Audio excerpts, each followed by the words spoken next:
So guys स्वागत छ तपाईलाई मेरो अर्को अमेजिङ भिडियोमा।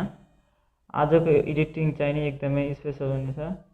आजको एडिटिङ चाहिँ नि हामी केजीएफ का हिरो यशसँग गर्नेछौँ। तपाईले चाहिँ नि आफ्नो फोटो चाहिँ नि फोटोको ब्याकग्राउन्ड चाहिँ नि रिमुभ गर्नु होला। यदि तपाईलाई फोटोको ब्याकग्राउन्ड रिमुभ गर्न आउँदैन भने माथिको आई बटनमा क्लिक गरेर तपाईले त्यो भिडियो हेर्न सक्नुहुन्छ। सिम्पली मैले यहाँ पिक्सार्टमा यो फोटोलाई लिइसकेको छु। त्यसपछि म यता तल गएर एड फोटोमा गएर आफ्नो बडीलाई ल्याउने छु यहाँ। सो यहाँ मेरो बडी आइसकेको छ। यसलाई मैले यहाँबाट यसरी एडजस्ट गरेँ।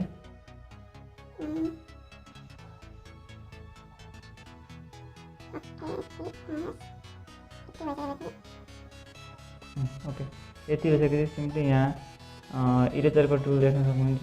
इरेजरमा क्लिक गरेँ मैले, त्यसपछि फेरि इरेज गरेँ अनि यसलाई चाहिँ नि मैले यहाँबाट मेटाएँ यसरी।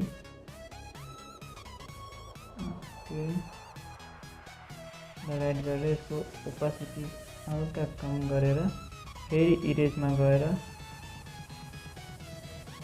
यहाँबाट यसरी मेटाउने। यसलाई हामी यस्तो देखिनु पऱ्यो कि हामी पनि बाइकको पछाडि छौँ। सो मजाले यसलाई मेटाउने। म भिडियोलाई फास्ट गरिदिन्छु यहाँ।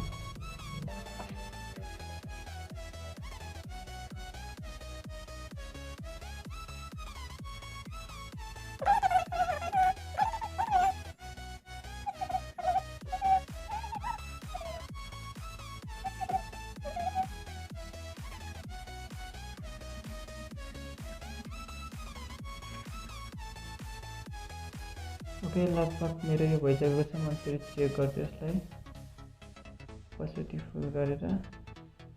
ओके, यहाँ थिम अलिकति गडबडी गरेको छु। म यसलाई फेरि मेटाउँछु। फेरि इरेजमा गएर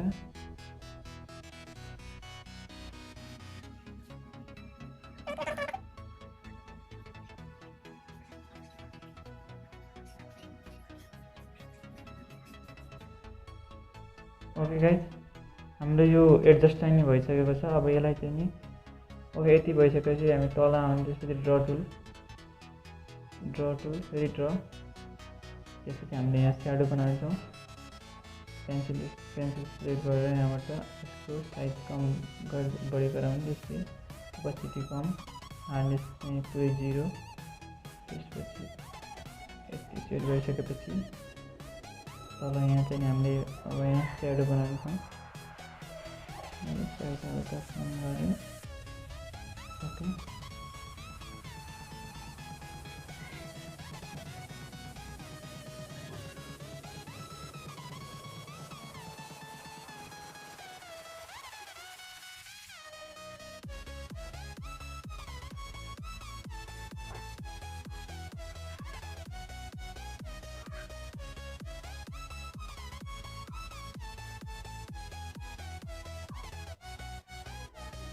ओके यति भइसकेपछि हाम्रो यहाँ अब हल्का यतातिर पनि स्याडो बनाइदिन्छु। यस्तो लागोस् कि म केजिएफ का हिरो यसको साइडमा उभिएको छु।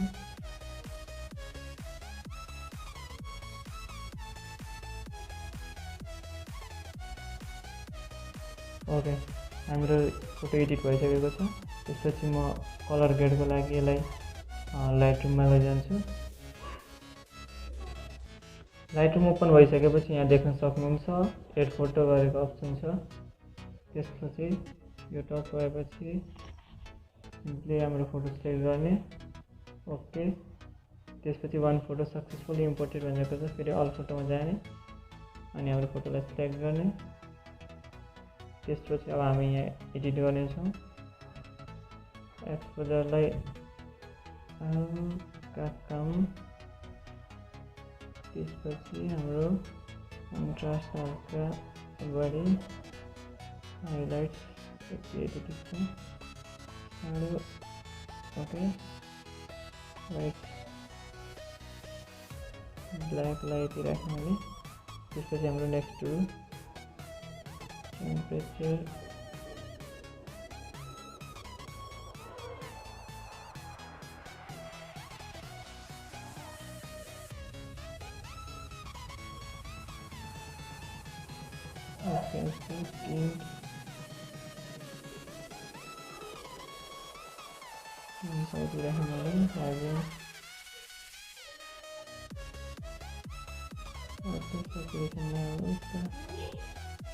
बनाएँ मैले। ओके, यति भइसकेपछि मिक्समा गएँ म फेरि। मिक्समा गएर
गाइस लगभग हाम्रो फोटो अब सकिसकेको छ। अब पहिला मैले भिग्नेटको उठेँ, त्यसपछि फिडरसँग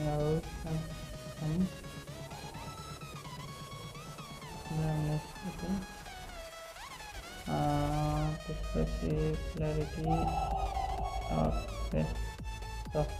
यति नै हो प्रोसेस। त्यसपछि यहाँबाट सेभ डिभाइस। ओके, यति नै हो। भिडियो मन पऱ्यो भने लाइक अनि च्यानललाई सब्सक्राइब गर्न चाहिँ नभुल्नु होला। Thanks for watching. अनि कमेन्ट गर्नु होला, यदि तपाईँलाई यसको ब्याकग्राउन्ड चाहियो भने कमेन्ट गरिदिनु होला।